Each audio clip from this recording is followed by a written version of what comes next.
Todos.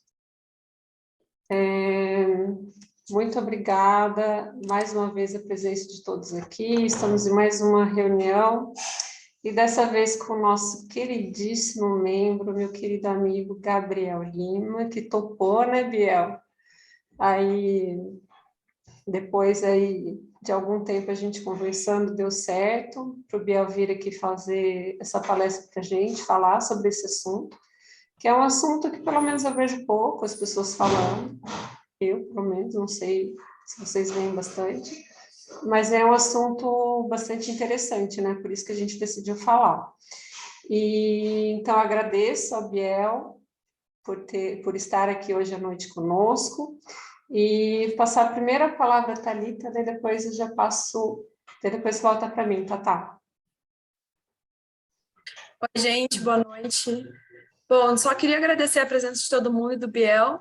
Acho que o Biel foi um dos poucos membros que estão falando, que está falando pela segunda vez, né? Eu acho que foi o último que falou presencial lá na OAB. Sempre bom ouvir você falar. Obrigada por ter aceito o nosso convite. E é isso, espero que todo mundo aproveite. E deixa eu avisar a todos aqui que eu avisei no começo, mas não estava todo mundo. Hoje está sendo gravada a nossa reunião, primeira vez que está sendo gravado, então os que não compareceram vão poder ver depois. Uma menção que o Dr. Felipe ficou muito triste de não poder estar hoje com a gente. Ele falou que é a primeira palestra que ele não comparece nos 4 anos aí de comissão, então agora nos igualamos, eu e o Felipe, que eu faltei em uma também, e agora está tudo certo. Então, eu vou começar fazendo uma pergunta aqui para o Biel, porque, Biel, quando a gente fala em MCO, né, a gente está falando em praticamente uma holding, né, uma holding que tem vários clubes. Como é que fica aí a transferência dos jogadores nessa holding? Tem pagamento, não tem pagamento? Como é que funciona isso daí? Presidente, obrigado pela pergunta, mas agradeço mais ainda pelo convite de estar aqui com vocês, é muito gostoso. Esses agradecimentos iniciais, eles são protocolares, mas não são menos importantes e nem deixam de ser essenciais. O trabalho que o Léo começou lá atrás, ele passou o bastão para o Felipe. O Felipe fez um super trabalho na comissão, passou o bastão para vocês e vocês não deixaram cair, mas muito pelo contrário, estão continuando com o crescimento da comissão. Isso enriquece muito o direito esportivo na nossa cidade. Eu acho que Campinas não é um polo tão grande quanto São Paulo, só que tem bastante escritórios trabalhando com isso aqui, e o número de interessados na área ele só aumenta. Eu acho que talvez a via de melhor acesso de quem quer de fato entrar no direito desportivo seja pela nossa comissão aqui na cidade, porque os temas são muito legais, a comissão é muito ativa. Eu sinceramente eu não acompanho outras comissões, nem a de São Paulo, mas pelo que eu escuto falar, a nossa talvez seja a mais atuante em termos de rotina de eventos, de debate, da relevância dos profissionais que a gente tem convidado aqui. Então, meus parabéns de coração para você, para a Thali. A Thali tem feito um trabalho muito legal, é sempre muito gostoso estar aqui com vocês, eu agradeço de coração. E agradeço mais ainda porque foi um pouco complicado para a gente agendar, por conta eu tive que passar por uma cirurgia, então a gente não conseguiu fazer no começo de outubro, aí depois era para fazer numa segunda-feira e eu não podia na segunda-feira, e a Thalita e a Carol gentilmente cederam, fizeram essa exceção, em verdade, para ser numa quinta-feira. É uma pena que o custo disso tenha sido a ausência do Felipe, porque ele está em aulas do programa de mestrado dele lá em São Paulo, então ele não pôde comparecer. Ele me mandou uma mensagem hoje também, dizendo que de fato foi a primeira reunião que ele não compareceu desde 2019, né? Então, assim, temos pessoas muito relevantes e muito compromissadas aqui na comissão, e eu agradeço. A sua pergunta, ela não é só importante, mas ela é central dentro do assunto. É um assunto que ele surge, a nossa discussão aqui, ela surge numa semana, inclusive, movimentada, né? Que teve depoimento do Neymar no caso da DIS, a FIFA já tinha avisado que a Clearing House tinha sido liberada para começar a operar pelos órgãos regulatórios lá da França, que é onde ela vai ser sediada, mas ela informou agora que concluiu a série de webinars para todas as pessoas, para todos os profissionais das confederações do mundo inteiro. Então, assim, estamos às portas do início dos trabalhos da Clearing House. O regulamento de agentes ele está quase saindo, então é outro tópico super quente. Apesar de parecer mais do mesmo, não é mais do mesmo, porque está toda hora mudando. O draft parece que é o final, mas talvez não seja o final. Tem uma entidade de representação de classe dos agentes, chama The Football Forum, que estão 12 agentes só, é super exclusiva, mas extremamente atuante. Tá Jonathan Barnett, tá o Mino Raiola, é o fundador dela, a Rogon está lá dentro, enfim, tem um número muito grande de pessoas muito relevantes dentro da associação, e eles enviaram uma carta para a FIFA hoje, acusando a FIFA, essa semana, afirmando que a FIFA está fazendo formação de cartel, que vai ser responsabilizada criminalmente as pessoas envolvidas, né, nos Estados Unidos, enfim, uma série de coisas acontecendo, e eu acho que esse tema ele entra meio escondido, justamente pelo que a Carol falou, pelo que a Lina falou. É um tema que não se fala muito, o MCO, pelo menos não aqui no Brasil, mas ele é um tema extremamente relevante, ele é extremamente, a relevância dele ela é tão grande que ela ameaça, inclusive, o regulamento da FIFA sob vários aspectos, e um dos aspectos envolve essa transferência livre do jogador, livre entre aspas, tá? Dos jogadores entre os clubes que participam de um eventual MCO. Então, eu sei que o futebol ele é cheio de acrônimos e cheio de siglas, então tá mais uma aí para todo mundo se familiarizar e decorar. MCO, como a Carol já disse, é Multi-Club Ownership, pode ser traduzido como conglomerado de clubes, multipropriedade de clubes, mas em verdade, quando uma instituição ou uma pessoa detém a propriedade sobre vários clubes. E, por favor, apesar de hoje a reunião estar sendo gravada, eu não queria que isso impusesse uma formalidade maior do que a gente tem habitualmente aqui. Então, muito mais do que uma exposição de eu ficar falando, vocês ouvindo e a gente seguir, eu queria que aqui fosse mais um bate-papo. Eu queria mais que, é claro que eu vou expor os assuntos para a gente fomentar o debate, mas me interrompam, levantem a mão, aí não sei se tem deve ter alguma ferramenta que pode levantar a mão, pedir para falar, mas sinceramente eu não fico atento a isso, nem ao chat, então por favor me interrompam mesmo, eu não perco o fio da meada, podem falar, porque eu tenho sentido que em algumas reuniões nossas acaba chegando no final ou a exposição, e eu cometo esse pecado muitas vezes, ela acaba sendo um pouquinho longa e o pessoal acaba não participando no fim, ou porque está cansado, ou porque às vezes fica um pouco constrangido, mas não cometam esse erro.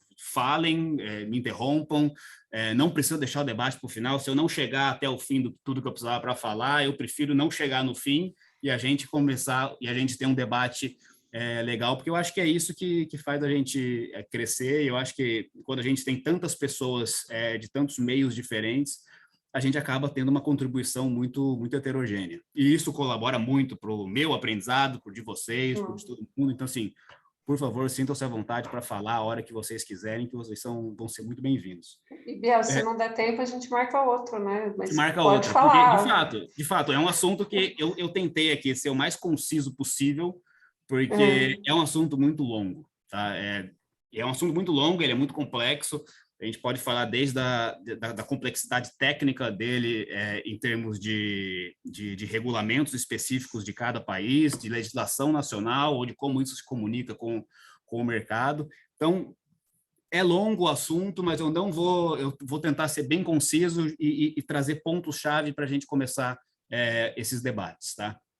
É claro que com o advento da SAF, da lei da SAF em 2021, isso não tem nenhum ano, então está fazendo aniversário por agora, a promulgação da lei, porque foi em outubro de 2021, esse tema está mais relevante, pelo menos para a nossa realidade aqui no Brasil, a gente começa a enxergar esse tema agora com um pouco mais de proximidade, está mais perto de casa agora a questão do MCO. E por que está mais perto de casa? Porque o mercado do futebol, ele incrivelmente só cresce. O mercado do futebol, o valor das transferências só aumenta, o valor dos salários dos jogadores só aumenta, A FIFA quer que haja um estancamento do pagamento de comissão para não aumentar, mas isso aí só fomenta a relevância dos agentes como players do mercado, isso engrandece de alguma forma o papel deles. Então, é um mercado extremamente rico. E como é um mercado extremamente rico, ele atrai o investimento, e quando atrai o investimento de grandes empresas, de grandes grupos econômicos, como é o caso agora, pela possibilidade da criação da SAF, de trazer capital estrangeiro, não só estrangeiro, mas aqui do Brasil também, com segurança de fato de investimento, segurança jurídica para o investimento, a gente não traz só aventureiros, a gente traz agora pessoas realmente com dinheiro para investir no nosso produto e investir no nosso mercado. E quando tem muita grana, tem também a necessidade de controlar esse tipo de atividade. E a tentativa de controle sobre tudo que envolve o futebol, ela não é novidade para a gente, porque a gente vê que, por exemplo, há muito tempo a gente já consegue identificar o controle dos direitos econômicos lá atrás, quando a FIFA entendeu que era hora de regulamentar, a gente não sabe por que a FIFA entendeu dessa forma, mas eles entenderam que em 2015 era hora de regulamentar o mercado. Eu sempre digo uma coisa, se todo mundo que estiver aqui puder ligar a telinha de vocês, eu agradeço. Eu gosto de falar, eu gosto de ouvir vocês. Os que não puderem, não tem problema nenhum, mas aqueles que puderem, eu acho que a interação... Dá boa noite ao nosso querido Ambiel, que veio nos prestigiar novamente. Obrigada, Ambiel. Imagina. Desculpa o meu atraso. Aumenta com a qualidade da audiência. Desculpa o atraso. Imagina. Vou ficar ouvindo aqui, vou fechar o microfone, mas estou ouvindo aqui, tá? Imagina. Bem-vindo, Ambiel. Bem-vindo. Eu agradeço por ligar a câmera, por todo mundo, que eu acho que pelo menos, a interação nossa já é muito pequena quando a gente está online. Então, quando a gente está online e não consegue nem enxergar o outro, é menor ainda. Então, os que não puderem, não tem problema, mas se puder, quem puder, eu agradeço. Então, aqui, quando a gente começa a falar de regulamentação de direito econômico, eu acho que já dá para puxar um primeiro fio e a gente começar já uma discussão. Porque há um aspecto político nesse controle dos direitos econômicos e no controle também, do eventual controle do que pode vir a acontecer aí nos regulamentos sobre o MCO. Porque nós estamos falando de um mercado grande, com muita grana, só que era concentrado, a maior parte das atividades de TPO eram concentradas na América Latina. E a FIFA e a UEFA, na época era o Blatter e o Platini, eles não mediram esforços para atacar isso de forma muito agressiva. Né? Tipo, falando lá de 2014, eles começaram aquela task force que eles criaram, que foi uma grande encenação, e eles criaram essa task force em setembro, mas em dezembro eles já divulgaram que não tinha mais conversa, que o TPO tinha acabado, estabeleceram um prazo até abril, com uma validade curta de 1 ano só para os contratos, mas enfim, eles mataram. Foi o golpe de misericórdia do TPO, foi naquela época. Mas agora, quando a gente trata de um aspecto que é igualmente ou mais relevante em termos de impacto financeiro dentro da atividade do futebol, mas concentrado na Europa, nós não vemos essa energia toda colocada pela FIFA e pela UEFA para resolver o problema. Em verdade, nós não vemos nenhuma tentativa de regulamentação desses casos, porque não há regulamentação nenhuma da FIFA sobre MCO. A UEFA fez uma tentativa de controle desse tipo de atividade no artigo 5º do regulamento deles, mas ainda assim a gente vai ver um pouquinho mais adiante que não é uma regulamentação tão sólida e nem tão impositiva de forma agressiva como foi a do TPO. Então aqui eu já começo a ter a primeira pulga atrás da orelha sobre os motivos pelos quais o que leva eles a escolherem quais são os temas que devem ser abordados de forma enérgica ou não.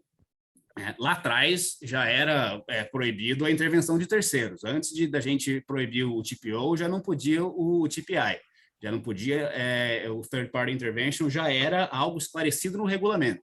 Então a gente tinha um ambiente, não controlava o TPO, mas não controlava o TPO e já proibia o TPI. Agora a gente assume que possam haver grupos econômicos e pessoas que detenham controle de vários clubes sem qualquer restrição. Então, há influência não só indireta, como seria no caso de um acordo de TPO com o TPI, que você exerce a influência por um documento escrito, mas uma propriedade mesmo. Então, agora, não é influência, agora é uma questão de controle absoluto da atividade, e a gente não vê essa energia toda.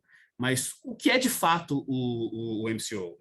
Numa palavra, é um conglomerado de clubes, numa frase, é um conglomerado de clubes sob a propriedade de um mesmo dono, de uma mesma pessoa, pode ser uma pessoa física, um grupo econômico ou um fundo de investimento, e ele controla todos esses clubes. Mais adiante, a gente vai ver um pouquinho que não são só clubes de futebol, são vários tipos de clubes que esses MCOs podem controlar, e tem objetivos diversos na constituição de um MCO, a gente também vai ver adiante. Eu trouxe alguns números, só para esclarecer para vocês um pouco sobre a relevância disso no nosso mercado.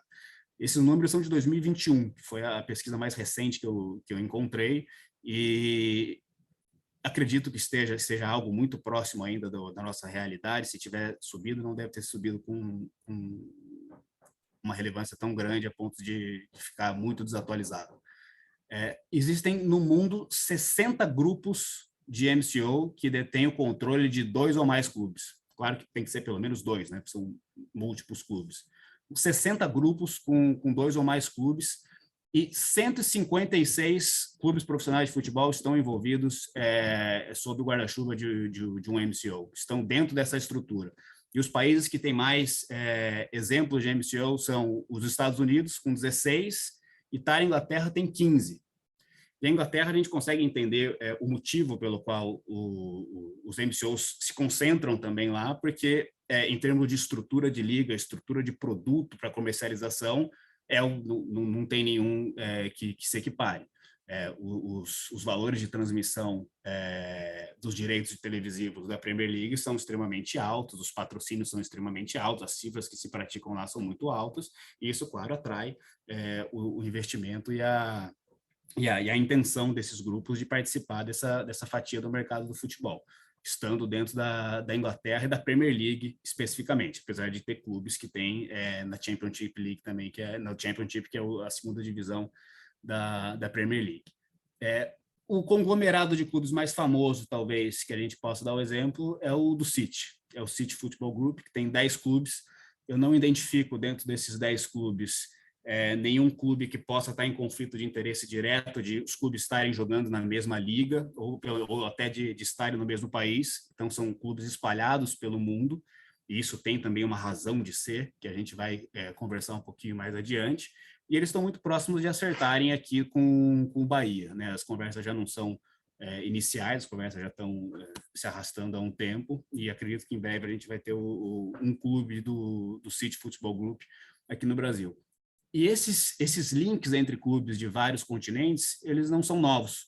A gente tem exemplos muito antigos sobre isso, que podem ir desde da Parmalat e do Parma, quando o Calixto Tanzi estava controlando esses 2 clubes. Inclusive, outro aspecto que é controverso sobre o MCO e que pode ser utilizado até esse conglomerado feito pelo Calixto do Palmeiras e do Parma, porque ele foi preso. Em 2013, ele foi preso por fraude, por corrupção, envolvendo as atividades da Parmalat. A Parmalat veio à falência, enfim. E os MCOs também podem ser utilizados para evasão fiscal, lavagem de dinheiro, tem um sem número de possibilidades para usar pelo mal também. Mas o caso famoso, e que fez, inclusive, a UEFA alterar os próprios regulamentos, para incluir uma tentativa de regulamentação do MCO, é o caso da ENIC. A ENIC ainda é um grupo que detém muitos clubes, entre eles o Glasgow Rangers, o AEK da Grécia, o Basel na Suíça, o Joe Lewis, que é um dos donos, ele é dono do Tottenham também, um dos donos do Tottenham, e na época a ENIC ela detinha uma participação minoritária do AEK da Grécia e do Slavia Prague da República Tcheca. Eu não me lembro exatamente quais eram os percentuais, mas era algo como o AEK tinha 40 e poucos por cento e o Slavia Prague tinha 90%. Então, tinha um percentuais minoritário em uma e majoritário no outro. E os 2 clubes se classificaram na temporada 2000 e 2001 para o UEFA Cup, para então o UEFA Cup. E isso entrou no radar da UEFA, eles falaram, bom, a gente precisa de alguma forma regularizar isso.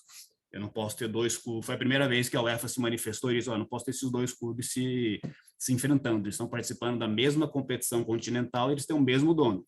Tem um conflito de interesse claro, né, dentro dessa situação, se eles vierem a se enfrentar a não só se enfrentar diretamente, mas eventualmente contra um outro time, só deles participarem da mesma competição e eles terem a possibilidade de agir de forma a beneficiar um ou outro, já é suficiente para a gente imaginar que existe a necessidade de controle, sim, desses clubes. Então, isso foi submetido ao CAS no ano de 2000, e o resultado disso tudo foi o CAS decidiu que o clube não pode controlar um outro clube e ter participação num segundo, participação de controle no segundo. E como controlar, o CAS criou uma regra, é 50,1. Isso aí é suficiente para você estabelecer que houve o controle, que há o controle de fato daquele MCO, daqueles proprietários sobre aquele clube. A UEFA recebeu essa decisão e eles então alteraram o regulamento. Mas é interessante porque o regulamento ele não foi alterado no sentido de estabelecer de fato essa regra que o CAS impôs. Impôs não, né? Que o CAS decidiu no acórdão. O que eles fizeram foi criar uma regra informando que os clubes que tiverem sobre o mesmo MCO e se tiverem se enfrentando numa mesma competição europeia, os donos não podem ter o que eles chamam de decisive influence, de influência decisiva sobre esses clubes. Só que a UEFA, estranhamente, ela não cria critérios para informar o que é o decisive influence. Então, ela cria uma regra, só que é uma regra extremamente difícil de interpretar, porque nós não temos parâmetros, não temos critérios para identificar. O CAS fez uma tentativa, até antecipando um eventual problema, o CAS fez essa tentativa de informar o que era controle. Controle é 50,1. 50,1 já é possível, se você tiver 50,1 do capital votante, você tem o controle do clube. A UEFA ignorou e criou a própria regra, que hoje apresenta problemas, tá? E os problemas dessa regra, a gente pode ver que eles não são... Isso foi em 2000, e a gente pode ver que esses problemas, que essa regra ela não solucionou os problemas de forma clara, de forma cristalina, porque em 2017, o Red Bull Salzburg e o Leipzig, ambos se classificaram para a Champions League. Então, era uma questão de você identificar, olha, quem pode disputar aqui? São dois clubes da Red Bull. Quem pode disputar de acordo com as regras da UEFA? Mas, diferentemente disso, a UEFA iniciou uma investigação sobre se haveria necessidade ou não de impedir qualquer um deles de jogar a Champions League. Mas, veja, nós estamos no topo da pirâmide agora discutindo, porque a Champions League é o que há de melhor para os clubes. É a Copa do Mundo dos clubes que se joga todo ano. A gente às vezes pensa em Champions League e fala só em Bayern de Munique, em Liverpool, em Real Madrid, Barcelona, que são os clubes que brigam para ganhar. Mas o objetivo dos outros clubes é se classificar para a Champions League, porque isso já é dinheiro suficiente para esses clubes se manterem suas estruturas e criarem os orçamentos para os próximos anos, para manter a competitividade. Então, nós estamos falando de simplesmente se pode ou não jogar, nós estamos decidindo sobre o futuro do clube. Então, essa investigação foi teoricamente feita de forma minuciosa. Estranhamente, eles concluíram que os clubes poderiam jogar, porque não havia uma capacidade de intromissão suficiente da Red Bull em ambos os clubes que pudesse justificar a exclusão de um deles. E os clubes, depois do início dessa investigação, eles se reorganizaram estruturalmente, e a UEFA concluiu que o Red Bull Leipzig era da Red Bull, da empresa Red Bull, e o Salzburg, ele não era da empresa. O Red Bull era somente um patrocinador da empresa, patrocinador do clube. Então, ele não tinha, na qualidade de patrocinador, a capacidade de influenciar suficientemente a ponto de excluir o clube da competição. Não entro no mérito se os clubes deveriam ou não, se haveria ou não esse conflito de interesse tão patente assim para excluir eles, mas causa estranheza dizer que a Red Bull não tem controle sobre o Salzburg, porque a sede da Red Bull é em Salzburg, na Áustria. Foi o primeiro dos clubes da Red Bull foi lá. E a Red Bull agora se colocar numa posição de eu não sou dono, eu só patrocino, causa estranheza. Mas a decisão da UEFA foi essa, e os clubes participaram normalmente. Isso aqui nós estamos falando no nível de competição europeia, que é o que de fato é o mais relevante, porque é o mais abrangente. Mas a gente tem exemplos de países que têm já experiências de MCO, que regulam as suas matérias de forma distinta. Então, a Premier League, por exemplo, ela tem uma regra muito mais restritiva do que a própria UEFA. Na Premier League, a régua você não pode ter mais de 10% de um outro clube da Premier League. Então, e, claro, não é só 10%, tá? É 10% mais um montão de compromissos que você precisa assinar e de documentação que você precisa comprovar de que, de fato, não tem influência decisiva, porque você não vota em assembleia, porque você não tem poder de administração, você não está no conselho de administração, você não tem cargo no clube, tem uma porção de requisitos que você precisa preencher dentro da Premier League, mas se você preencher todos os requisitos, se tiver 12%, você também não pode. Tá? Então, a régua é todos esses requisitos comprovadamente anunciados ali no momento em que você demonstra para a Premier League qual que é a sua condição dentro dos clubes, e você não pode ter mais de 10%. Tá? Essa é a regra. Na Itália, é ainda mais restrito. Na Itália, da forma como está hoje, o regulamento está para se adequar até 2024 e 2025, para a temporada 2024 e 2025, você não pode ter os mesmos donos de um clube. E não é só, ele não trata de controle absoluto, ele fala, você não pode participar de um outro clube se você for participante de um primeiro. Então, você não pode ter 0,1%. Não interessa, vai desde da pessoa ou empresa que tem 100% do capital votante até aquele que tem 0,1% das ações. Esses clubes não podem competir na mesma divisão. Tá? Não é que eles não podem, se tiver um na Série A e outro na segunda divisão, isso pode acontecer. Isso aconteceu, essa resposta enérgica da FIDIT, ela surgiu depois de um caso famoso que foi do Salernitana, que tem o mesmo dono da Lazio, que é um empresário chamado Claudio Lotito. Em 2021, na temporada 2021, o Salernitana subiu para a Série A, então estamos falando do meio do ano, né? Subiu para disputar a seguinte temporada, e quando subiu para a Série A FIDIT se manifestou de forma muito clara e ela forçou o Claudio Lotito a alocar as ações que ele tinha do Salernitana num trust fund e falou para ele, você não só vai alocar a sua participação do Salernitana nesse fundo, como você vai vender a sua participação até o Natal. Então ele falou, você tem até o fim do ano para vender as suas ações aqui do Natal, e essa é a condição para os dois clubes participarem da Série A. Isso desencadeou uma mudança de regulamento lá, que chegou a esse ponto que eu disse. Os clubes precisam se adequar até 2024, para a temporada, início da temporada 24-25, para não haver nenhum tipo de, não é ingerência, é nenhum tipo de coparticipação em mais de um clube da Série A. Essas são as condições. Tá? Você vê que aqui, vocês veem que o tratamento do MCO é extremamente heterogêneo. Temos a UEFA tratando de uma forma, o CAS tratando de outra. O CAS não é órgão regulatório nenhum, mas ele já avaliou esse tema no caso da ENIC. A UEFA ignorou, entre aspas, a decisão do CAS no caso, fez a sua própria regra, ainda depois de ter feito sua própria regra, precisou reavaliar o que havia sido feito para não cometer nenhum erro sobre o julgamento se o Salzburg e o Leipzig poderiam ou não jogar a Champions League, e nós temos a Itália e a Inglaterra que tratam de forma completamente diferente. E isso tudo salta aos olhos o fato da FIFA não ter se manifestado ainda. Não existe nenhum artigo, tem uma linha do regulamento da FIFA, ou de nenhuma circular, ou de nada, que aborda a questão do MCO. E as ligas e as federações estão atentas a esse tipo de problema.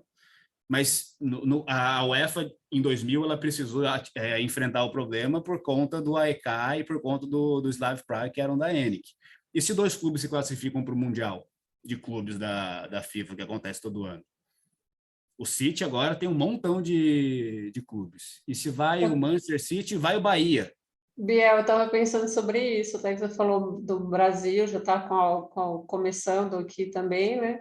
Já tem, quando tiver o Mundial Interclubes, né? Que corre o risco. Sim, em poucos anos disso acontecer, né? Sim, em muito poucos anos. Isso a gente está dando um exemplo só do City, mas tem tantos outros grupos que têm tantos clubes com potencial e com fôlego financeiro suficiente para eventualmente ganhar a Champions League ela é muito mais restrita, mas ganhar uma Champions League asiática, E enfrentar um clube mexicano ou um clube sul-americano, estando no mesmo grupo, essas chances são reais. É possível. Eu não sei como é que estão eu precisaria avaliar qual que é a situação de cada clube, mas se a gente pegar e olhar o tanto de clubes que estão debaixo dessas estruturas e pensar que, pô, cada hora ganha um lá na Champions League Asiática, até porque a China já não tem mais tanta relevância assim, porque os investimentos lá estão minguando de 2, 3 anos para cá. Então, a gente tem clubes aparecendo que podem estar impondo esse tipo de problema. Agora, minha pergunta é, a FIFA vai esperar chegar dentro de uma competição e ter que avaliar isso na competição? Durante a competição, porque me parece muito difícil o papel de negar aos clubes que participem de uma competição super exclusiva e restrita que acontece uma vez por ano. Então, não sei como é que vai ser essa posição, mas é algo que a gente precisa observar. E espanta também isso não ser um tópico de mais discussão, porque o tema ele é muito relevante.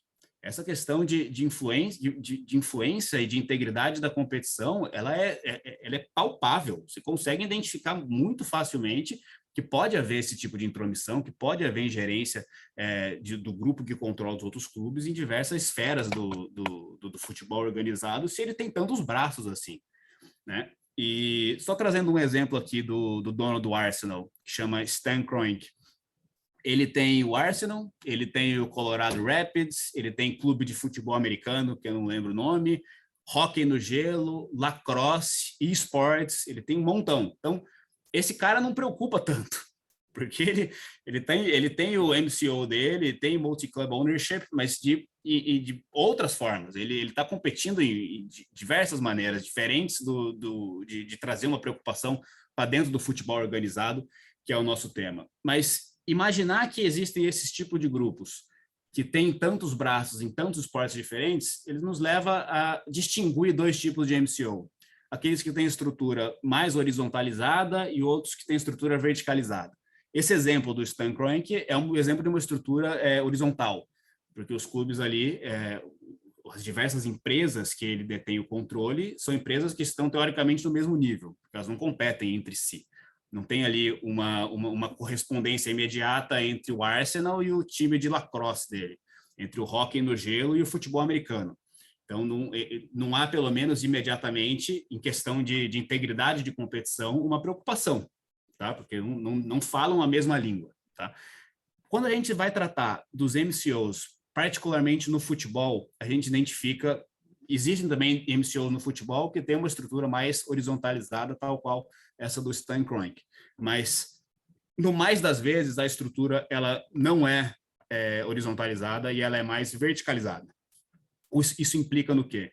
Existe uma coesão, uma filosofia coerente e uma coesão de princípios e objetivos dentro da estrutura do MCO, que considera um clube que chama Parent Club, que é o clube principal, e os outros clubes que estão abaixo do clube principal, que são os feeders. Então, tem o clube pai e o clube filho. E essas estruturas a gente consegue identificar com mais facilidade do que as estruturas que têm horizontalizada. E a coerência entre as equipes de um mesmo MCO, elas são tão identificáveis no dia a dia que a gente pode até enxergar clubes que jogam da mesma forma. Eles têm o mesmo padrão de jogo lá em Bangkok, ou na Inglaterra, ou no México, ou no Peru. Eles tentam impor uma filosofia até dentro do jogo, inclusive para facilitar, eventualmente, o movimento de atletas entre os próprios clubes, entre os próprios times que fazem parte desse conglomerado. Então, a filosofia e mentalidade institucional ela é imposta a todos esses clubes, e os profissionais também estão debaixo desse guarda-chuva, e isso a gente consegue identificar com bastante facilidade. Então, tem um objetivo principal, que é o sucesso daquele clube, que é o objetivo principal, que é a vitrine do MCO. Isso pode implicar, Lina, fazendo agora uma resposta direta àquilo que você falou, que você perguntou sobre o trânsito dos jogadores dentro dos diversos clubes dentro do MCO, né? Então, foi essa a sua pergunta, né? O jogador sai de um lugar, vai para o outro, né? Isso, sai de um lugar, vai para o outro, se tem a transferência mesmo, né? Igual tem normalmente. Isso, mais adiante, quando eu vou tentar pensar um pouquinho da problemática desse tipo de estrutura, eu vou pensar isso melhor, mas só antecipando um pouco a sua resposta, a transferência dos jogadores ela pode acontecer de forma livre. É claro que tem que estar dentro do regulamento, não pode ser transferência ponte, tem lá o artigo 5 bis agora da FIFA, que estabelece de fato o que é ponte, o que não é ponte, mas os jogadores estando de acordo, os dois clubes estando de acordo, você pode transferir pelo valor que você quiser, inclusive de graça. E isso pode promover um desequilíbrio na competição muito grande. E o principal desequilíbrio que isso causa é sobre os training rewards, é sobre o pagamento de mecanismo de solidariedade.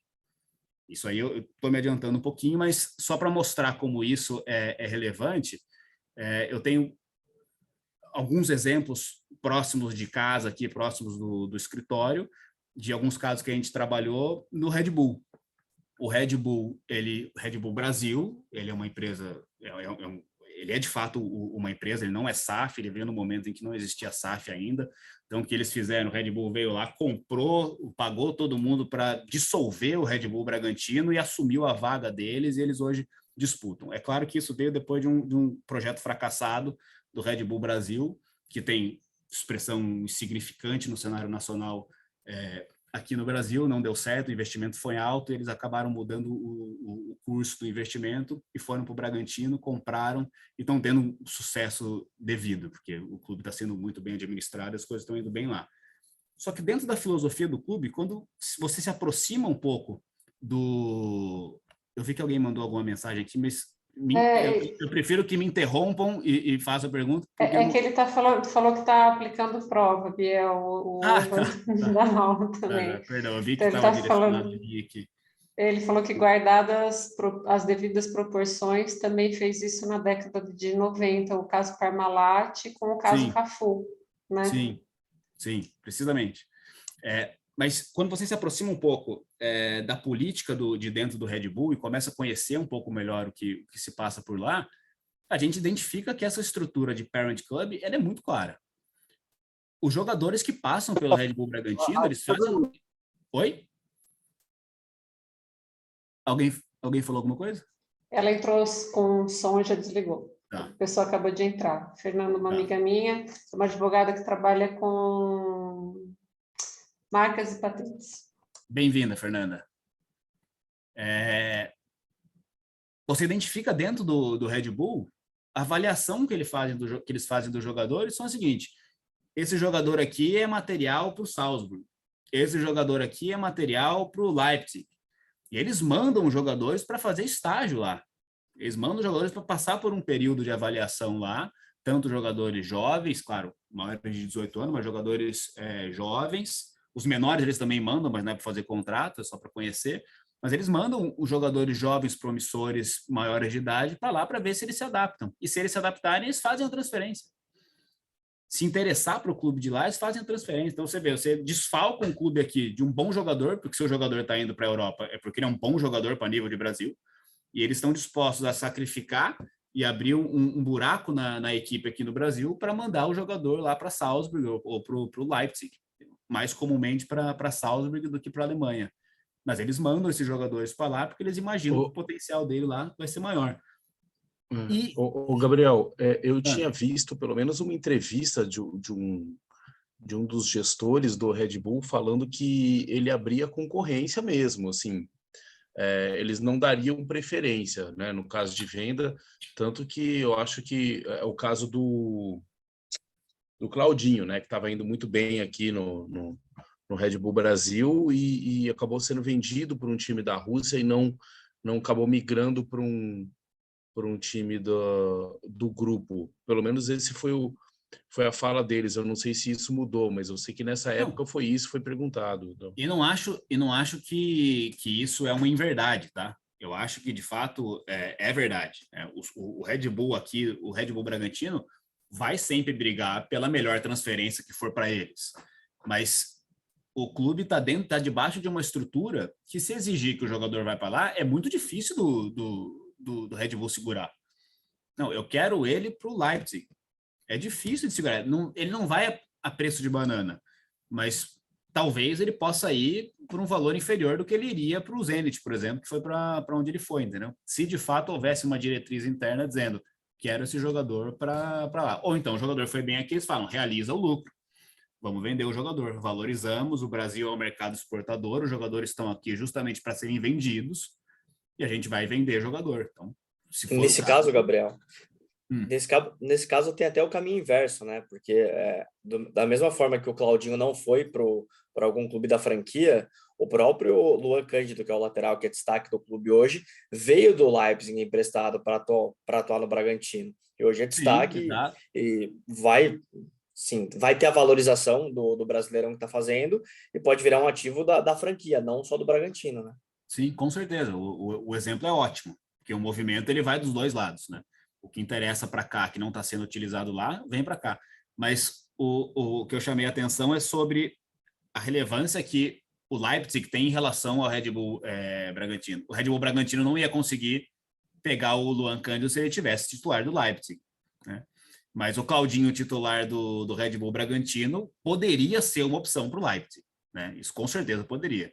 Eu acho difícil que Claro, isso que eu não estou afirmando de forma nenhuma, porque eu não tenho nem capacidade, nem conhecimento da estrutura íntima do Bragantino para falar. Mas eu imagino que seja difícil de o Leipzig querer um jogador do Red Bull Bragantino e não conseguir esse jogador. Eu acho difícil, estando sob a mesma estrutura. E a falta de regulamentação, ela também abre problemas, por exemplo, para fraude e lavagem de dinheiro.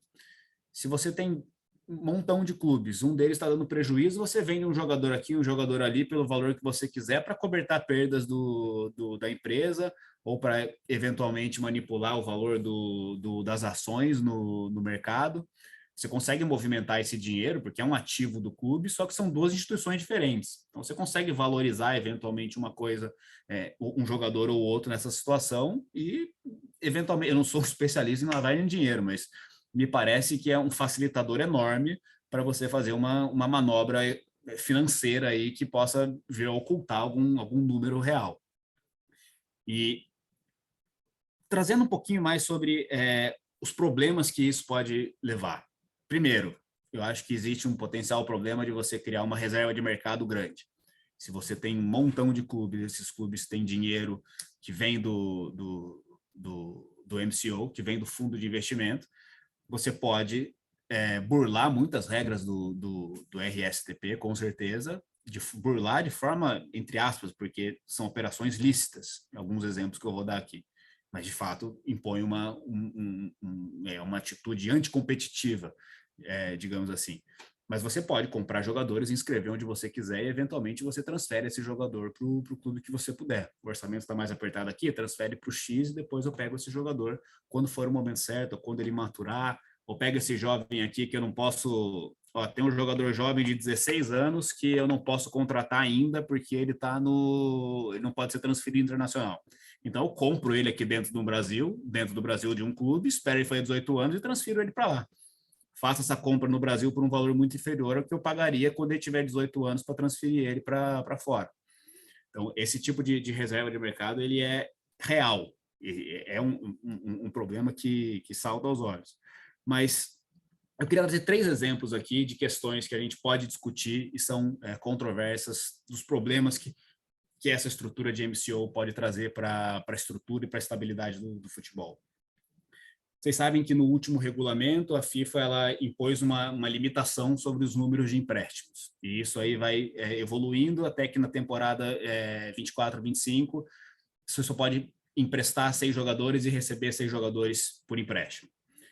Um clube que não faz parte de uma estrutura de MCO, ele fica distrito dessa regra. Tem as exceções de ou é jogador que foi criado nas categorias de base do clube ou menor de 21 anos, eles não entram nessa restrição. Mas os outros jogadores entram. Então, se você é um clube que não está sob essa estrutura de MCO, a imposição é essa. Até 2024 são 6 para vir e 6 para ir, só. E entre clubes, 3. Só posso transferir, eu não posso emprestar os 6 para o mesmo, eu posso emprestar no máximo 3 para o mesmo ou receber 3 do mesmo. Se você estiver dentro dessa estrutura de MCO, você pode transferir o jogador em definitivo e depois pegar ele de volta. Nada impede o jogador de ser transferido. É claro que entra aí o problema do controle do jogador. Mas se você controlar o jogador, e o jogador estiver de acordo com isso tudo, e se a gente estiver falando ainda de jogadores jovens, que jogadores jovens são os que mais precisam desse movimento de empresta, tenta, volta, vai de novo, matura um pouquinho, ganha experiência fora do país, espera a idade chegar. Esses jogadores são mais fáceis de controlar, porque o jogador grande, bem estabelecido, não vai fazer contrato de 1 ano nem vai por empréstimo, eles são comprados. Então, uma forma de você burlar esse limite de regras é você transferir o jogador e você virtualmente pode fazer quantas transferências você quiser. Eu transfiro um jogador para uma equipe, o jogador fica lá 1 ano, 6 meses e volta. Na próxima janela ele volta. São 2 clubes que estão dentro, sob a égide do mesmo regulamento da FIFA, transferindo um jogador de forma lícita, com a intenção do jogador de ser transferido, por um tempo limite bom até ele voltar. Não é ponte, não é fraude, não é nada. São transferências lícitas que esses conglomerados de clube podem lançar a mão. Podem transferir o jogador e vamos falar, o exemplo aqui que eu estou dando é sobre um jogador indo para um time. Mas vamos pegar o City Group, o City Football Group, que tem 10 clubes. Ele pode sair comprando o jogador e colocando nos clubes dele, e depois ele transfere de volta para um, ou eventualmente faz um empréstimo, volta, transfere definitivo para o outro. A possibilidade de você recolocar esses jogadores dentro do mercado, é claro, sempre dentro do limite estabelecido pelo regulamento da FIFA, para você não ser pego num caso de transferência ponte, é virtualmente ilimitado. Você consegue simular um empréstimo fazendo uma transferência definitiva e depois só o jogador recebe de volta, o clube recebe de volta esse jogador. Não há dificuldade nenhuma em fazer uma situação dessa. Outro exemplo que a gente pode imaginar, pega um clube que teve um transfer ban. Ele não pagou uma transferência por empréstimo, um clube dentro de um MCO. Ele não pagou a transferência de um outro jogador, entraram com a FIFA, foi para o comitê disciplinar, impôs o transfer ban. Ele não pode contratar nenhum jogador. Chega no fim da janela e aparece uma super oportunidade para esse clube contratar um atleta. Só que o clube não pode inscrever o atleta. O MCO, de forma coerente, vai lá, compra esse jogador e inscreve em outro clube. E quando for o momento certo, ele transfere de volta o jogador para o clube que, quando acabar o transfer ban, logo na próxima janela, depois se pagar o que deve, óbvio, logo na próxima janela, ele já pode transferir o jogador. Então, tem um movimento de compra, de registro, de aguardo do tempo correto para você fazer um segundo movimento de transferência e transfere o jogador para um clube irmão dentro do mesmo MCO. Não é ponte, é dentro do regulamento, são 2 transferências lícitas e tudo de acordo com a regra. Mas não soa injusto? Não soa ser uma manobra? Porque se você não está dentro de uma estrutura de MCO, você simplesmente não pode fazer isso. Você sofre o transfer ban, aparece a oportunidade e você não pode transferir, não pode inscrever o jogador. Gabriel, acho que não precisa nem pensar na má-fé aqui, né? Precisa soar uma manobra ou algo irregular. O fato é que, mesmo que seja tudo correto, já cria uma desigualdade absurda. Sim. Você vai ter uma dificuldade. A gente sabe aqui no Brasil, principalmente pelo nosso modelo de gestão, contratação sem planejamento, e atletas que não dão certo, né? E a dinâmica de campeonatos regionais, campeonato de Série B, tem muita movimentação de empréstimo, né? É uma restrição muito difícil para o nosso futebol, essa limitação. Se você não tem essa limitação, por qualquer fator, boa-fé, não importa, já tem uma desigualdade. Sim. Então, sim. Acho que o seu apontamento é muito interessante, né? Porque aparentemente a preocupação, que era uma, né, em relação à integridade da competição por eventual interesse do controlador, não é a única. Tem outras que já estão presentes, que começam ano que vem, e que vão criar problema. E isso denota aí que o assunto precisa, sem dúvida, de algum tipo de justificativa.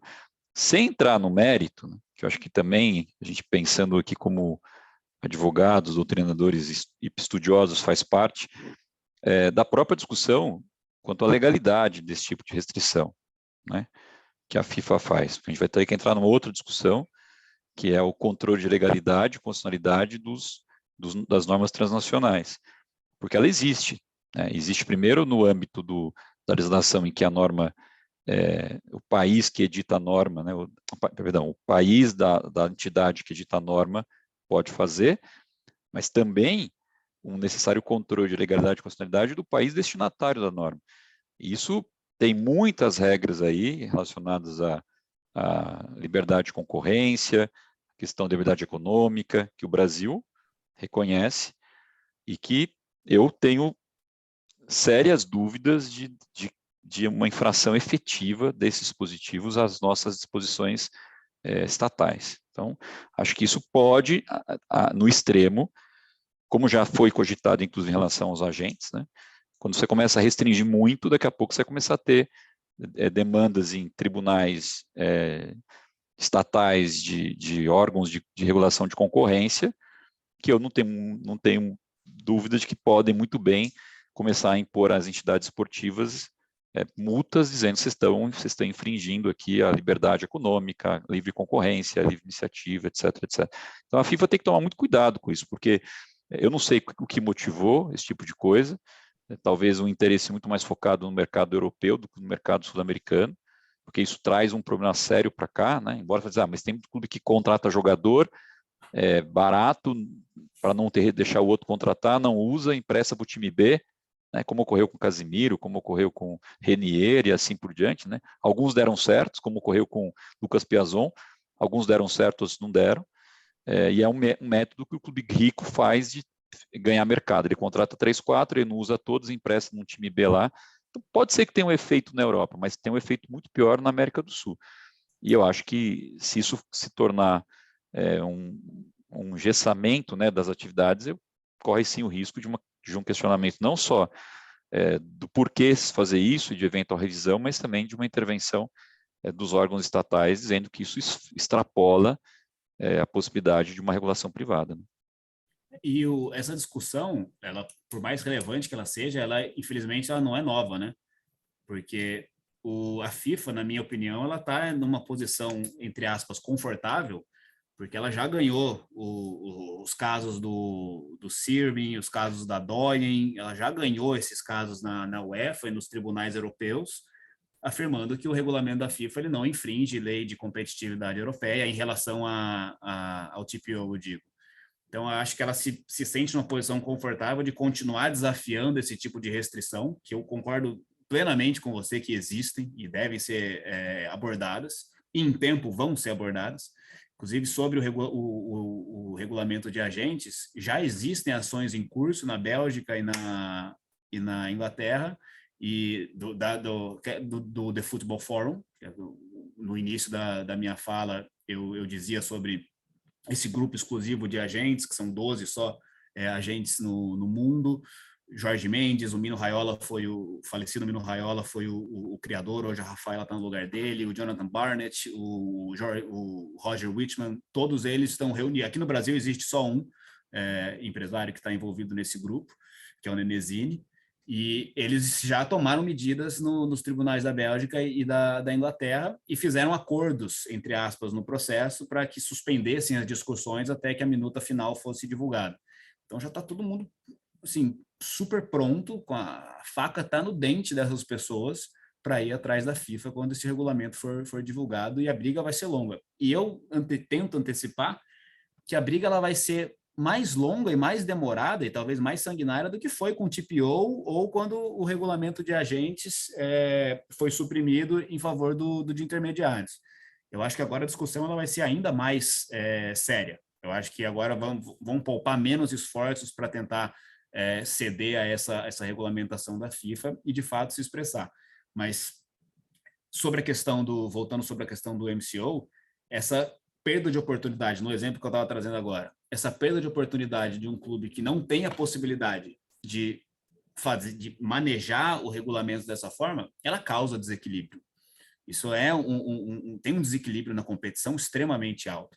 E, curiosamente, a justificativa para alterar o regulamento de agente, para acabar com o TPO e para fazer a América do Sul sangrar tanto como vem sangrando por conta dessas imposições da FIFA, a justificativa ela sumiu, porque a justificativa no passado para todas as alterações foi integridade da competição, transparência, regulamento homogêneo para todos. E agora houve um silêncio horrível da FIFA, de não se posicionar de fato sobre um assunto que é muito mais relevante do que o TPO. No TPO, a gente conversava sobre a legalidade, sob o ponto de vista do regulamento, claro, porque do ponto de vista da lei depende do país em que a gente está inserido, mas a legalidade sobre a participação de uma transferência futura e eventual de um atleta.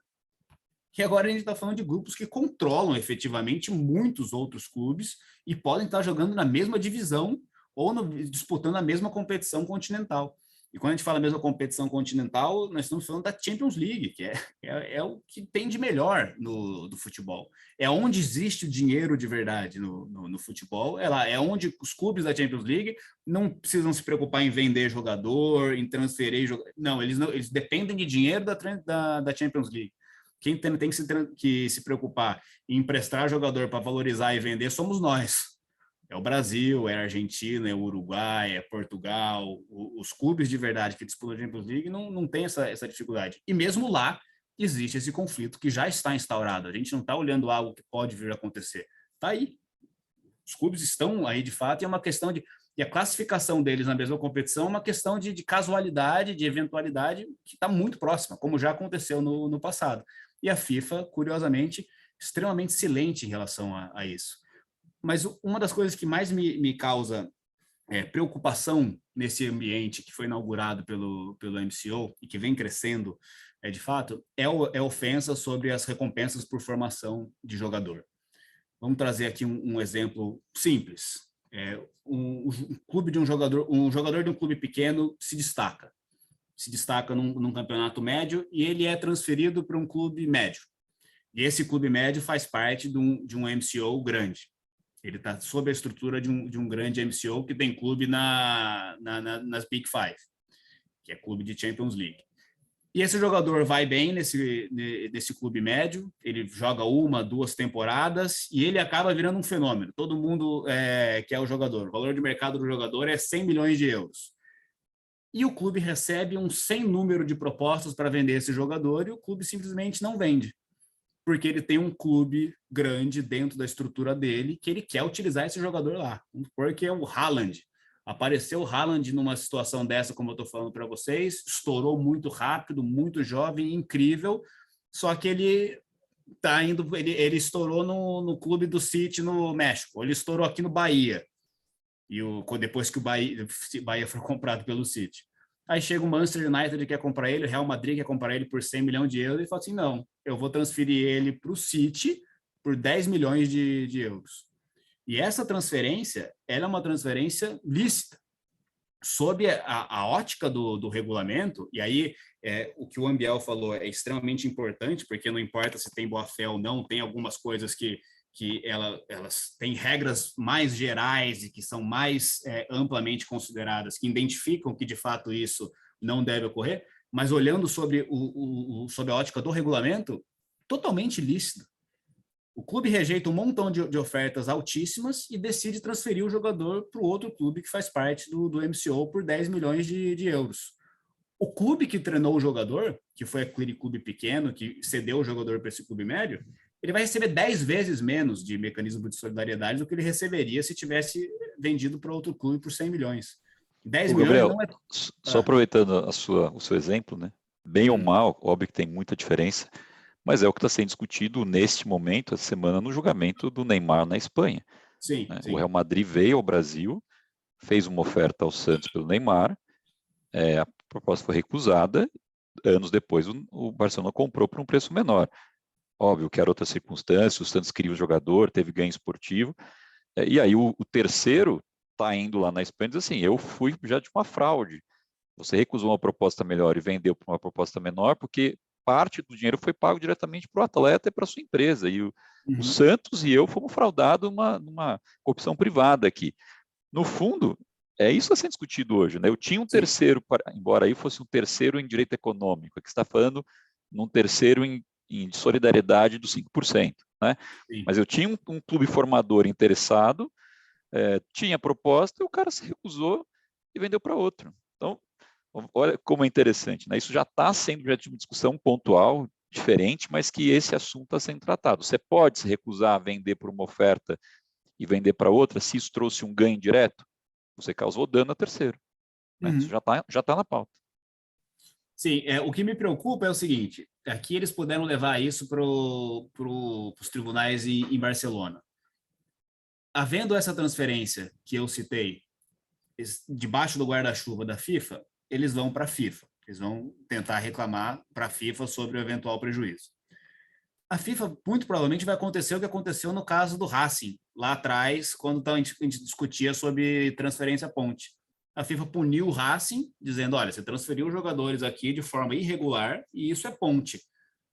O Racing chegou no caso e falou, o que é ponte? O regulamento não trata do que é ponte. Não tem nenhuma transgressão direta ao regulamento. Então, não tem legalidade nenhuma esse tipo de sanção. Então, olha aqui, por favor, me libere para eu transferir os jogadores. Eu posso ter 3 registros e jogar por 2. Eu estou respeitando os limites impostos pelo regulamento, estou transferindo.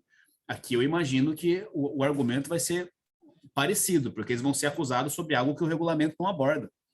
Então, o CAS, não sei qual, é claro, ninguém consegue antecipar uma resposta do CAS, mas se o CAS seguir a mesma linha do que aconteceu no Racing, ele vai de fato falar assim, de fato, FIFA, faça um regulamento mais bem feito, contorne essa situação para no futuro isso não ocorra, porque esses aqui não fizeram nada de errado sobre a ótica do seu regulamento.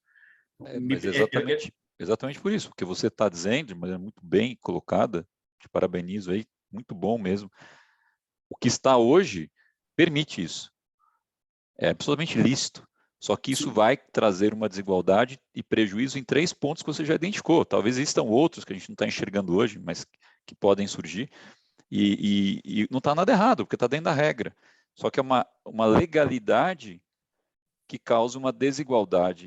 E a desigualdade no ambiente competitivo do esporte, ela não é boa. Então, assim, a entidade que está se dispondo a regulamentar isso e criar restrições, precisa olhar para isso. E precisa cuidar para que as restrições que ela está colocando em outros tipos de medidas, como empréstimos e tal, que acabam limitando aquele clube normal a fazer coisas que não se aplica ao clube que é um conglomerado, né? Ela precisa olhar também para ver se isso não vai ter outras consequências, mas você está muito bem, muito perfeito ao ponto. Isso não será um problema, porque está na regra, só que ele causa um problema. E como é que o mundo do futebol vai lidar com isso?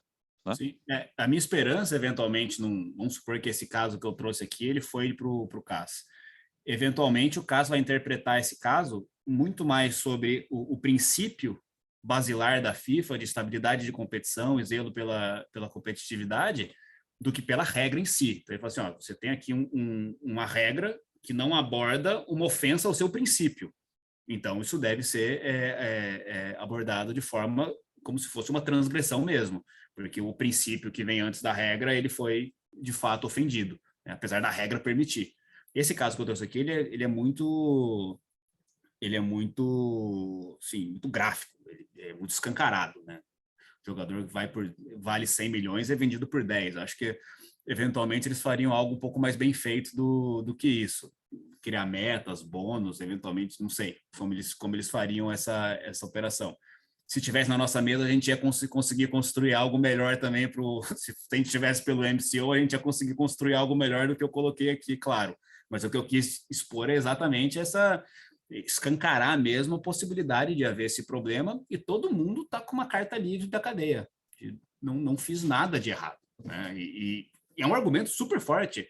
A gente olha e fala, é injusto, causa desequilíbrio, causa problema, é uma questão de anticompetitividade.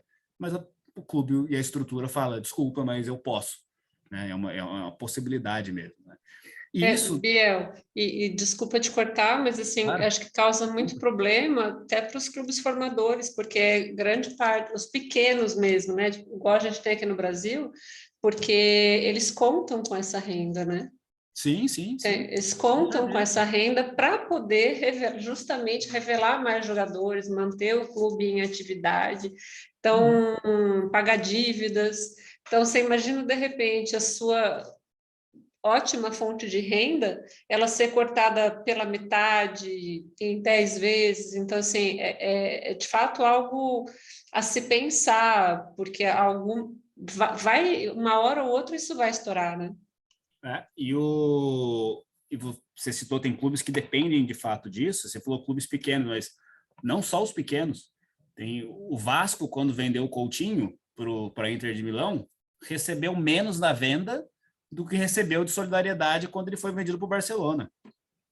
Então, o nosso mercado valorizou um jogador suficientemente para ele ser vendido para a Inter de Milão, mas ele, quando chegou na Inter de Milão, foi muito bem, foi para o Barcelona, não, foi para o Liverpool, e o Vasco ganhou mais pela solidariedade do que pela venda dele originalmente. Então, não é insignificante, e pronto, né? E, bom, há a possibilidade até, Lina, desse valor sumir de solidariedade. Sim. Porque nada impede você de transferir o jogador de graça. Vamos aí escancarar mais ainda o exemplo? Exato, Transfere ele de graça. Transfere de graça, porque, assim, você vai pagar para você mesmo? Sim, exato. É aquela coisa, né? Vai sair do seu caixa de uma empresa para entrar para outra. Exato. Até onde isso compensa, né? A menos que tenha algum acordo entre os clubes. Olha, quando você quiser um jogador meu, me paga alguma coisa para que tenha caixa aqui, né? Que a gente possa entrar um dinheiro legalmente aqui, de uma outra forma. Sim. Mas que há possibilidade de que não seja nada, não entre nada, e assim, se aquele for o único clube formador do atleta, ok, mas e se ele tiver passado por outros tantos e aquele último ali foi o que ele Sim. ficou menor período? Então, os outros vão estar sendo super prejudicados por isso, porque eles poderiam receber um valor que seja pequeno ou grande, mas receberiam algum valor e passam a não ter direito a nada, porque Sim. 100% de zero é zero, né? Sim, precisamente. E tentando nacionalizar esse problema e trazendo um pouquinho agora para a nossa realidade, a CBF também não tem nenhum tipo de regulamentação a nível de controlar a competição sobre a questão do MCO, não existe nenhuma manifestação da CBF, e é compreensível que não haja, porque a CBF sempre segue muito à risca aquilo que a FIFA promulga. Quando acabou com os agentes, a CBF se manifestou logo, o TPO, a CBF foi a primeira confederação membro a se posicionar sobre o banimento do TPO. Então, sempre muito, muito alinhados, a CBF não tem nenhuma matéria. Mas o artigo 4º da Lei SAF da Lei da SAF pode trazer uma discussão aqui, e é muito feliz a presença do Ambiel para a gente discutir um pouquinho sobre essa questão. O artigo 4º, eu lembro que até na sua exposição, Ambiel, quando você teve a oportunidade de falar aqui com a gente, eu te fiz essa pergunta no final, porque já era algo que me chamava a atenção. O artigo 4º, ele estabelece que o acionista controlador ele não pode ter participação em outra SAF, né? Ponto. E o acionista que não for controlador, ele pode participar de outra SAF, desde que ele detenha menos de 10% do capital votante dessa primeira, e desde que ele não tenha direito à voz ou voto em Assembleia Geral e não participe da administração direta ou indiretamente, né? A lei é muito clara quando ela estabelece que essa não pode ser uma... E é claro que isso traz uma tentativa de equilíbrio da competição no âmbito legal, porque nós não estamos regulando a competição, o que é grave, porque tem que ter uma diretriz do órgão que controla a competição, que é a CBF. Não tem o órgão da CBF controlando, tá? E tem uma lei que estabelece que essas pessoas não podem participar de duas SAFs, a não ser por essa condição bem restrita. Isso não resolve o nosso problema, mas existe uma tentativa de equilíbrio da competição aí, e é clara. Só que a lei é clara em falar outra sociedade anônima do futebol. Nós estamos falando de um relacionamento e de uma imposição legal de duas SAFs. Então, nós temos aí um engessamento da forma legal de constituição desses clubes. Isso não se aplica, por exemplo, ao Red Bull Bragantino. O Red Bull Bragantino não é SAF, ele é uma empresa, como tem outros, aí o Oeste também é empresa, tem outros clubes que são empresa, e eles não estariam sobre essa ótica. Então, não havendo sob a imposição desse artigo 4º da SAF, Não havendo isso, e não havendo também uma regra que controle a competição, que estabeleça equilíbrio de competitividade, que seria emanada pela CBF, o Red Bull poderia comprar outro clube e participar da Série A do Brasileiro. O Bahia vai ser vendido para o City? Não, o Bahia vai ser vendido para o Red Bull, nesse exemplo que a gente está dando agora. E não tem nada que impeça isso de acontecer, e não tem nada que impeça nem o Bahia nem o Red Bull de jogarem a Série A. Eles continuam jogando. Nenhum dos dois é SAF. Vamos supor que o Bahia também não é SAF. Bahia virou empresa. Fizeram a mesma coisa lá é claro que o Bahia vai ser vendido para o City Group dentro da estrutura de SAF. Mas vamos supor que ele não fosse. Ou pega um outro exemplo de um clube que já é empresa e agora o Red Bull vem e compra. E o clube vai galgando sua posição até chegar na Série A do Campeonato Brasileiro e está lá o Red Bull e ele. Ou vamos supor que o Red Bull Brasil, por um milagre, tenha um investimento e chegue na Série A do Campeonato Brasileiro. Aí o conflito está pior do que nos outros lugares, né? Porque nos outros lugares a gente tem pelo menos uma tentativa de controle das federações, né? Quando estamos falando de Itália, Espanha também tem esse tipo de regulamentação, mas a gente não tratou aqui. Inglaterra, esses clubes têm a nível de órgão de administração do desporto uma tentativa de controle da competitividade. Aqui no Brasil não teria. Aqui no Brasil teria só a gente não teve algo. A gente não teve algo, desculpa, Biel, a gente não teve algo assim no Campeonato Paulista do Palmeiras B. O Palmeiras B chegou a subir para a primeira do Paulista e não pôde subir.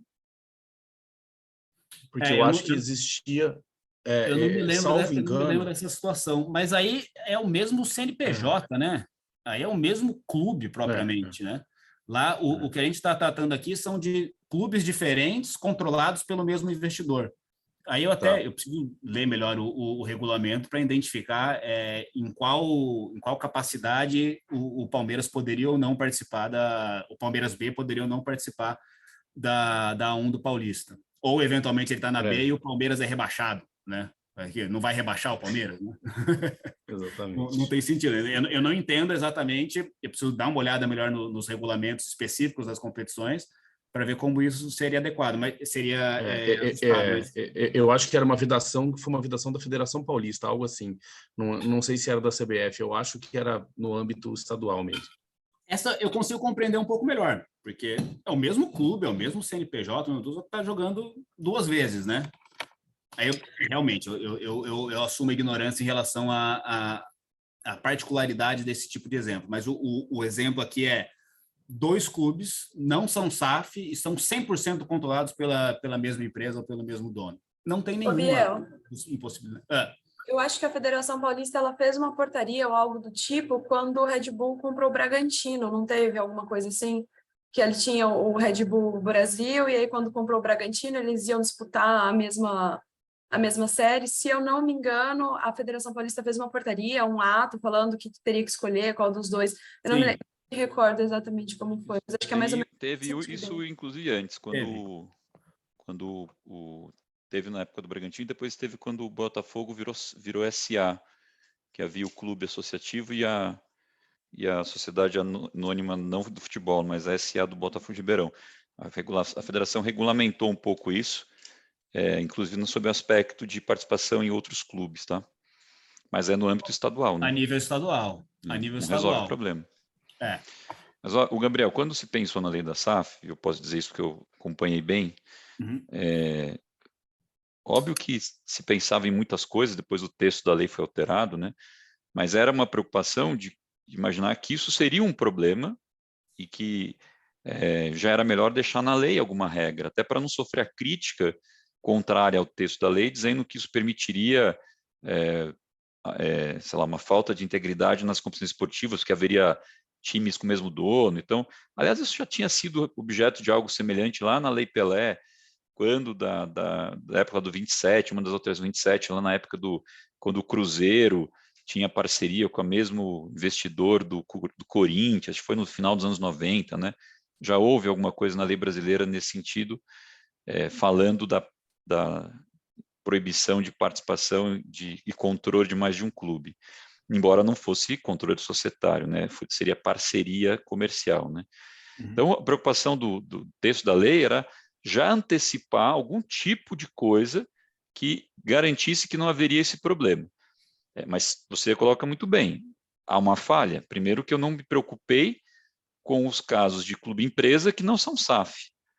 Aí eu poderia pensar, bom, poderia se aplicar, por analogia, na ausência de uma regra, o critério pensado para SAF, mas só nisso eu já tenho uma discussão do que seria ou não aplicável, né? Não tem uma segurança.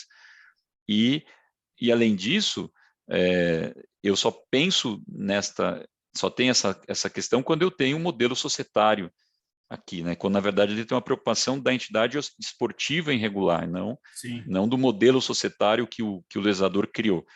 Mas o viés foi outro, né? Vamos primeiro pensar em algo que afaste a crítica de que a SAF é ruim, porque ela permitirá, de alguma forma, uma centralização de controle, uma manipulação de resultado.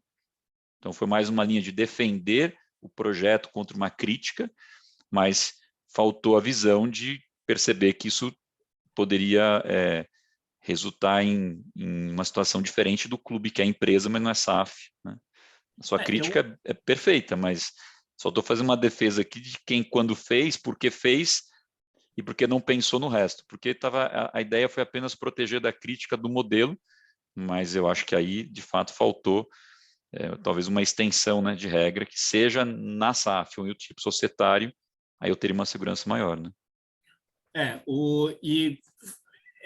Menos uma crítica e mais uma observação, porque eu acho que foi muito coerente esse artigo 4º, de fato, se preocupar com isso, porque era antecipável que viriam investidores e poderiam comprar outros clubes, até pelo desespero econômico de muitos aqui, e não só pensando em comprar clube da Série A, comprar clube de qualquer divisão e o clube subir, porque esses clubes recebem investimento e sobem, né?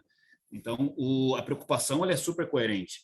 E eu também não sei qual que seria a capacidade de, na lei da SAF, estabelecer esse tipo de controle sobre outras roupagens jurídicas que possam vir a controlar um clube de futebol. Aí eu acho que, de fato, o leque se abriria muito, e eu acho que a gente deveria mesmo ter uma regulamentação a nível muito semelhante, eventualmente, com o artigo 4º da SAF, mas a nível de CBF.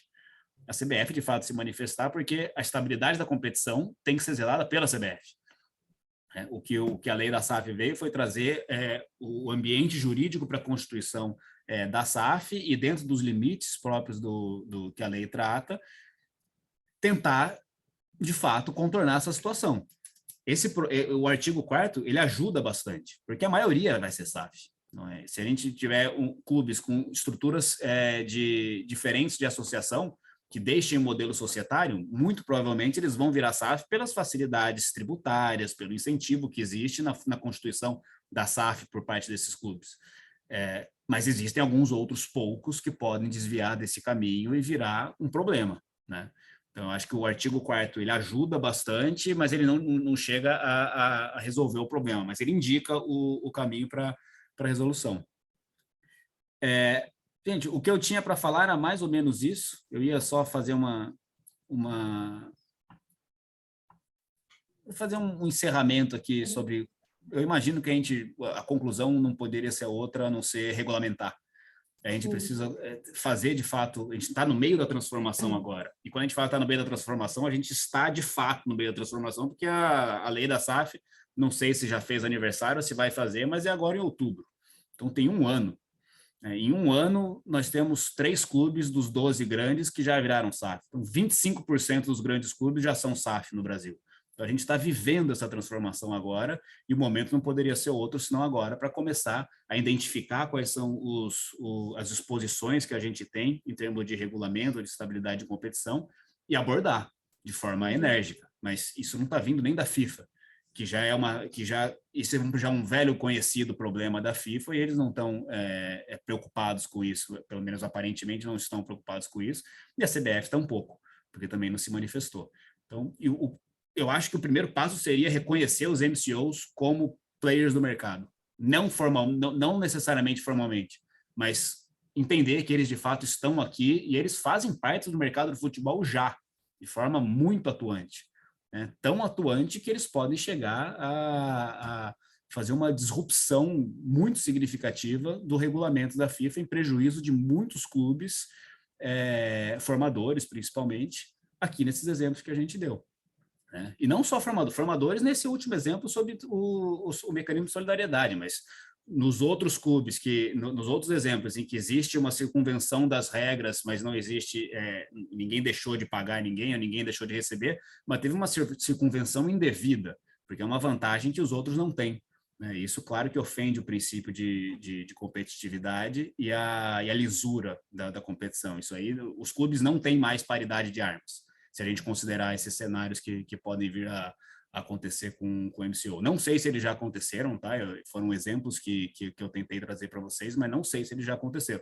De certa forma, com certeza não aconteceram com o Haaland, mas eu não sei se aconteceu com o Zezinho, que ia ser vendido por R$500 mil e foi de graça. Ou pagaram R$100 mil lá e deram só um valor pequeno de solidariedade, porque já é uma possibilidade isso de acontecer. A gente não está olhando para o que pode vir a acontecer num cenário hipotético. Não, o cenário já está aí e já está desenhado. O que pode vir a acontecer é esse problema do artigo 4º que a gente trouxe de o Red Bull comprar alguém. Mas também não me parece algo que nos ameaça imediatamente. Eu acho que a gente ainda tem tempo para regulamentar isso. Então, eles são atores do futebol organizado, do futebol globalizado, e a gente precisa enfrentar isso com a competência e com a devida atenção.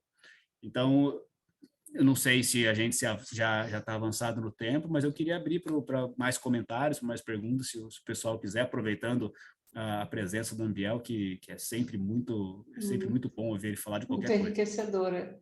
Qualquer coisa. Qualquer coisa. Não, falar hoje enriqueceu.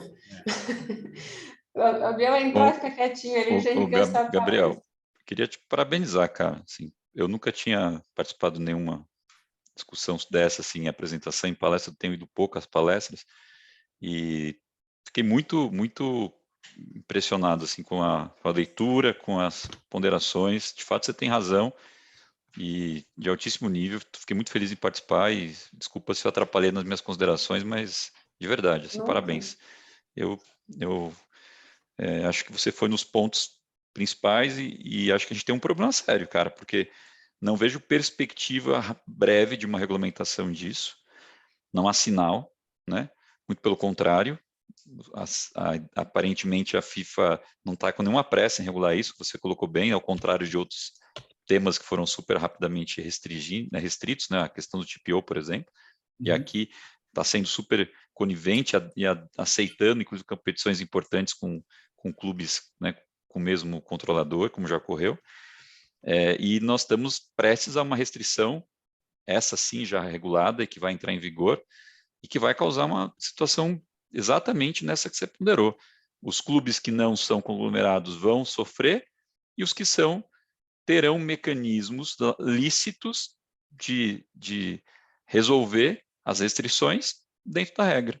Então, só isso já é um ponto. E a gente não percebe, pelo menos eu não vi nada no âmbito de eventos, seminários da FIFA, não sei se vai ter alguma coisa agora, semana que vem, lá no evento do Rio de Janeiro, dos estudos advogados de futebol, mas que tratam desse ponto de vista, né? Porque ele é urgente. Então, eu queria te parabenizar. Fiquei muito feliz de poder ouvi-lo. Obrigado, Biel. Significa muito de ouvir de você essas palavras. Eu fico muito feliz mesmo, porque todo mundo conhece da sua competência, mas para mim você é uma referência muito grande, se não a maior aqui no Brasil. Então, eu te agradeço muito pelas palavras. Espero contribuir com mais alguma coisa que a gente possa discutir, porque o assunto ele é urgente e parece que a gente não tem considerado essa urgência. Quando a gente começa a estudar um pouquinho mais, quando a gente começa a ler um pouquinho mais sobre o assunto, a vontade de falar assim, como não tem ninguém gritando sobre isso aqui? Como isso aqui não está sendo discutido nos seminários? Tem muita gente preocupada com metaverso, com um monte de outras coisas, que são matérias que de fato merecem a nossa atenção mesmo, porque são lugares em que os clubes precisam, espaços que os clubes precisam ocupar, mas existe uma matéria regulatória sobre a competitividade urgente, né? E eu não vejo isso sendo discutido em seminários, eu não vejo isso sendo discutido em lugar nenhum. quando a Lina me perguntou qual que seria um tema interessante, o primeiro que eu falei foi esse. Eu acho que é o momento da gente, o momento não, acho que já é passada a hora da gente começar a discutir sobre o tema. Espero ter contribuído com vocês todos de alguma forma. Se houver alguma outra colocação, também estou aqui à disposição, não tenho pressa. Biel, bom, primeiro eu só tenho a agradecer, né? Primeiro de você ter aceitado. E de fato, quem propôs o tema foi o Biel, quando a gente começou a conversar, ele veio falar que. E eu aceitei na hora, porque pela relevância do tema, e de fato, como eu falei aqui no começo, a gente ouve muito pouco falar, quase nada. E então vale a pena a gente introduzir, né, a questão aqui para a gente começar a conversar e ter um pouco mais de conhecimento sobre o assunto. Foi excelente, muito bom, como a gente já esperava. E a gente já está, na verdade, até passou um pouquinho do tempo, mas se alguém tiver uma ou outra pergunta fazendo, não tem problema algum. E, Biel, você é sempre muito bem-vindo. Não é só referência do Gabriel, é minha também. Tive o prazer de ser sua aluna na ESA, que as aulas eram sempre magníficas. Então, te ouvir é sempre receber muito conhecimento. Então, por favor, eu vou te convidar sempre. Então, venha sempre que puder também, porque você enriquece muito as nossas discussões. Tenha certeza disso. A gente não gosta do modelo online, mas ele nos presenteia com algumas coisas, né? Exatamente. O modelo online ele tem as vantagens e desvantagens. A vantagem é a gente poder, de repente, o Ambiel ter sempre o Ambiel aqui com a gente, né? Mesmo ele sendo de São Paulo. Enquanto for online, eu estou presente. Quando for presencial, vai ser mais difícil, mas vai ser um prazer. Mas aí a gente coloca uma TV para você. Faz híbrido. A gente faz um modelo híbrido para te receber. O grupo de vocês é muito bom, assim, não tenha dúvida. Acho que não é à toa, né, que a gente tem convivido, tem os eventos aí que o Leonardo organizava em Campinas, a questão da ESA. Então, conheço muitos de vocês, alguns não conhecia, passei a conhecer. Então, para mim é uma honra. E, Gabriel, se você tiver tempo, eu sei que isso é uma coisa mais difícil, mas foi tão boa a exposição, tão lógica e com temas interessantes. Tenta escrever alguma coisa sobre isso, cara. A gente tem deficiência de artigos nesse aspecto, com tanta atualização. Seria muito bom se você conseguisse, mesmo que seja algum artigo mais curto para sites assim como Ler em Campo, ou até o Migalhas, uma coisa mais levantando mesmo os aspectos críticos, sem muita fundamentação doutrinária, mas trazendo os 3 problemas aí. Eu acho que foram reflexões importantíssimas que seriam muito importantes que saísse da nossa discussão aqui, até para tentar repercutir junto ao resto, né, que fica discutindo o metaverso, né, para ver se a gente consegue discutir coisas mais importantes. Eu concordo, Biel. Acho que a gente tem que começar a invadir também as discussões com esses temas. Eu acho que é o momento. Eu vou pensar assim em escrever sobre isso. A gente faz um artigo. Seria mais do que uma honra assinar um artigo junto com você. A gente escreve para algum lugar. Eu tô sugerindo que você faça, mas se você fizer comigo, eu fico mais honrado ainda. Mas eu pensei em você fazer, mas podemos fazer junto. Mas claro, outras pessoas aqui do grupo, acho que o grupo é tão rico e pode ter outras pessoas interessadas, mas acho que é importante, independente de quem faça, é que se faça. Eu acho que o debate tem que ser alargado, né? A gente tem que sair das discussões em pequenos grupos e começar a colocar isso numa roda. E, eventualmente, nos próximos congressos ou seminários, porque existe uma quantidade irritante de eventos de direito esportivo que eles falam muitas vezes mais do mesmo. Mesmo tema. E a gente podia, eventualmente, propor nesses seminários novos pontos um pouco mais controversos como esse, né, que são relevantes, né? E a gente e é uma matéria que a gente vai precisar enfrentar ela no amor ou na dor. Ou a gente regulamenta antes, ou a gente vai sofrer depois para correr atrás do prejuízo, porque haverá prejuízo, eu não tenho dúvida sobre isso. Mas a minha opinião é que vai ser considerar escrever sobre isso, sim. A minha opinião é que vai ser na dor, que a gente vai primeiro acontecerem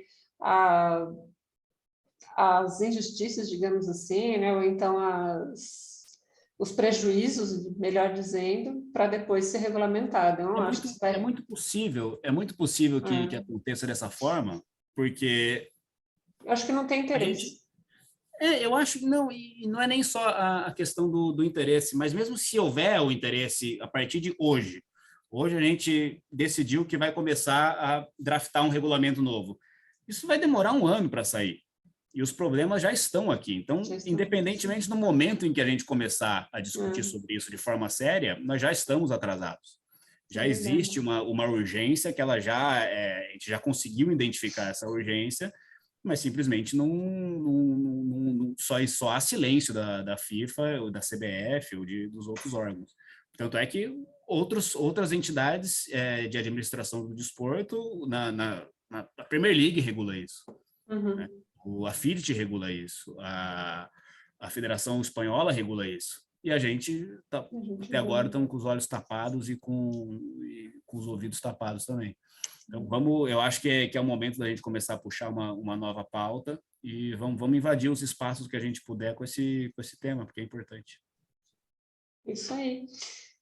Bom, em questão de tempo, nós já temos, já passou até um pouco, não sei se temos alguma pergunta, senão eu vou mais uma vez agradecer aqui. Tem alguém que quer se manifestar? Alguém que ainda não tenha falado?